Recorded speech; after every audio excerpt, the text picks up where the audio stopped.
Selamat siang, perkenalkan saya Chelsea Desvira Putri dengan NPM 1802102400025 Program Studi Sastra Sunda Angkatan 2024 Fakultas Ilmu Budaya Universitas Padjadjaran. Pada kesempatan kali ini saya akan membahas salah satu dari 7 unsur budaya yang ada di Indonesia, yaitu unsur bahasa. Dari ketujuh unsur budaya yang ada di Indonesia, unsur bahasa adalah unsur yang paling dekat dengan kita, karena bahasa adalah alat komunikasi sehari-hari dan sekaligus menjadi identitas budaya, dari mana seseorang itu berasal, di mana ia tumbuh, dan nilai-nilai apa saja yang diwariskan dalam kemasyarakatannya. Di dalam bahasa juga ada yang disebut variasi atau dialek. Dialek adalah perbedaan kosakata, pengucapan, intonasi antar daerah. Seperti yang akan dibahas dalam video ini, kita akan membahas bahasa Sunda dialek di daerah Kuningan, Jawa Barat. Bahasa Sunda dialek Kuningan memiliki ciri khas atau ikonik yang berbeda dari bahasa Sunda yang ada di daerah Jawa Barat. Untuk itu, saya mengambil contoh studi kasus kepada salah satu mahasiswa Universitas Padjadjaran yang berasal dari Kuningan, yang bergabung dalam komunitas paguyuban mahasiswa Universitas Padjadjaran yang berasal dari Kuningan, yaitu Gamako, untuk mengetahui apakah beliau sudah melupakan dialek asalnya atau masih mempertahankan hingga saat kini. Oke, di sini saya sudah bersama informan yang akan membagikan beberapa informasi dan pengalamannya mengenai bahasa Sunda dialek Kuningan. Oke, Teh, mungkin buat pertama ya kita perkenalan terlebih dahulu. Boleh dari Tetehnya? Oke, halo, kenalin, aku Naila dari Faperta 24. Jadi Teh Naila ini udah berapa lama sih tinggal di Jatinangor? Aku kurang lebih sekitar 1,5 tahun udah di Jatinangor. Setahun di Jatinangor, setelah punya temen Sunda dari beberapa daerah yang lain di Jawa Barat, Teteh tuh udah lupa sama dialek atau masih sering make?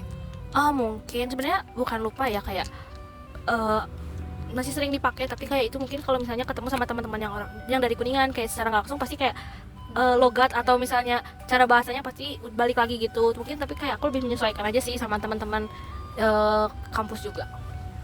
Kalau dari Teteh sendiri ada nggak sih upaya biar kita tuh sebagai kayak Teh Naila ya, sebagai perantauan di daerah rantau, biar nggak lupa sama dialeknya sendiri, itu gimana?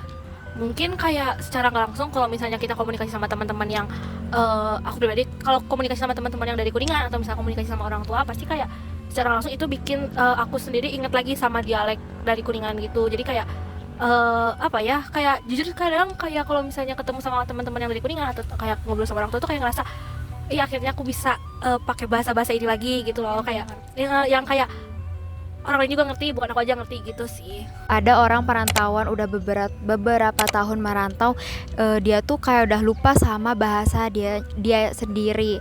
Nah, kalau dari Teh Nai, tanggapannya ke fenomena tersebut tuh kayak gimana?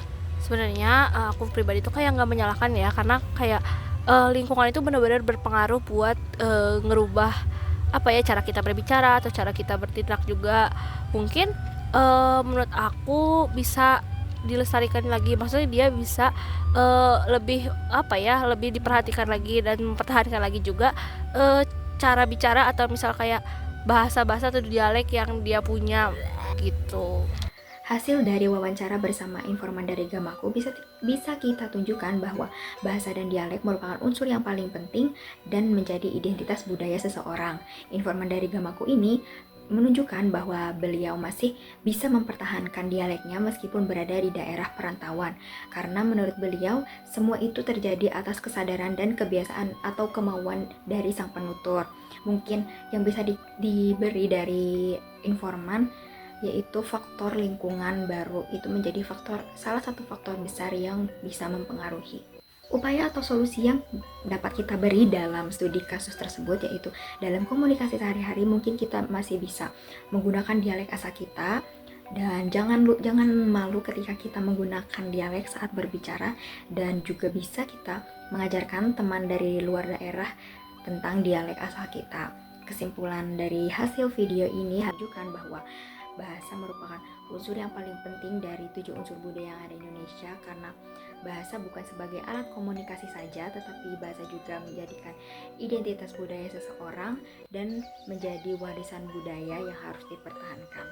Sekian, terima kasih. Semoga pembahasan ini bisa memberikan informasi yang baik. Sekian, terima kasih. Wassalamualaikum warahmatullahi wabarakatuh.